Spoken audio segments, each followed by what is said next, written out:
House Bill 1979 relating to assisted conception. Mr. Speaker. Delegate from Fairfax, Delegate Sullivan. Thank you, Mr. Speaker. I don't have a whole lot to say, but I'm going to say a few words. Speaking for the bill? Yes, sir. I'm just going to say a few words so that people can find their way to their seats. You're buying time, in other words. No, I'm not buying time. Delegate has the floor. It's called the Four Corners. Thank you, Mr. Speaker. I hope everyone will support the bill. Delegate from Loudoun, Delegate LaRock. Thank you, Mr. Speaker. Speaking to the bill. Delegate has the floor. Thank you, Mr. Speaker. Well, I would say hooray to the idea of the delegate from Fairfax bringing forward what is something that is truly a pro-life bill. I think we need to look past the label that's been slapped on the bill. I think the discussion made it very clear yesterday that this bill doesn't need small tweaks. It has serious, serious flaws. And I'm going to name a couple of them. If this bill passes, it will recognize in Virginia law for the first time since the 1860s human beings as property to be owned. Number two, it would significantly expand the legal framework, creating a structure which treats living human beings as a commodity. This bill would create a new legal presumption of parenthood that is not tied to biology. It would create the ability for any single individual or non-married couples to enter into surrogacy contracts to become parents. Mr. Speaker, there's been some talk of correcting these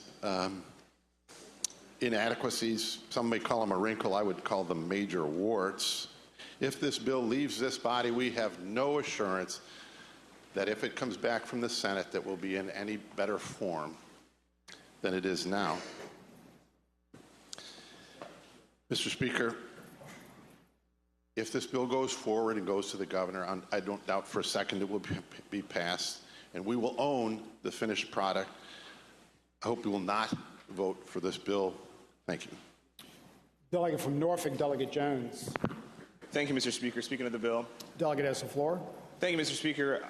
I was listening to the delegate from Loudoun, and I wanted to clear a couple of things up here, because when we are talking about the ownership of people, we all know that that was abridged in the 13th Amendment of the United States Constitution. There is nothing in Virginia law that can supersede that. This bill is about families. This bill is about life. This bill is about giving people an opportunity to create a family. If you have a problem with non-traditional families, then vote no.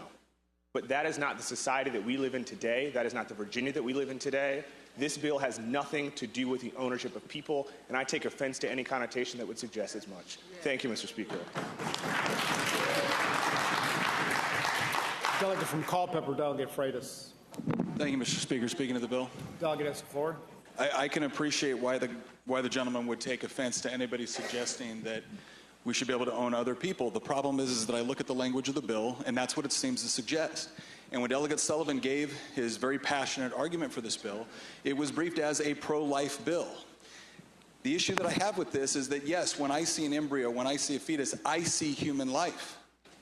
But I know a lot of my colleagues on the other side of the aisle don't see human life.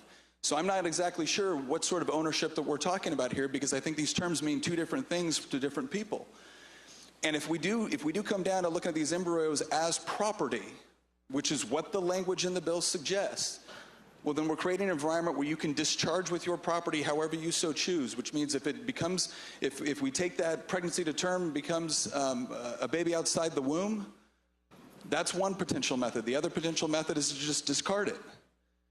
And it's not that I don't respect or understand the nature of what's trying to be achieved through this bill. I'm actually sympathetic to various things that are trying to be achieved with this bill, but I have serious considerations or serious concerns with respect to the language that is being used.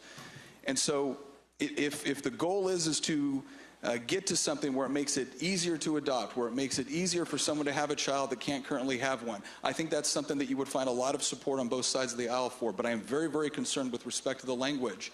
And I don't like the idea that our concerns are just going to be disregarded because you don't agree. Thank you, Mr. Speaker. Delegate from James City, Delegate Pogge. Thank you, Mr. Speaker. And again, I have to associate my thoughts with the... Speaking to the bill. Yeah, speaking to the bill. Delegate is for. Words mean things. We are legislators. We are the ones that put the language into the code. And we have to make certain that it says what we mean, or else it is up to judicial interpretation. And so this bill is flawed with a lot of language that could be interpreted not in the way it's meant to. And so then it becomes up to the courts.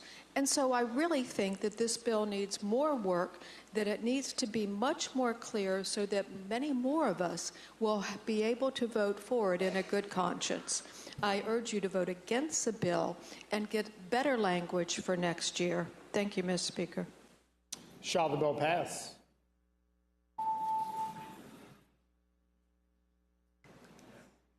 Clerk will close the roll. Ayes 61, noes 36. 61, noes 36. The bill passes.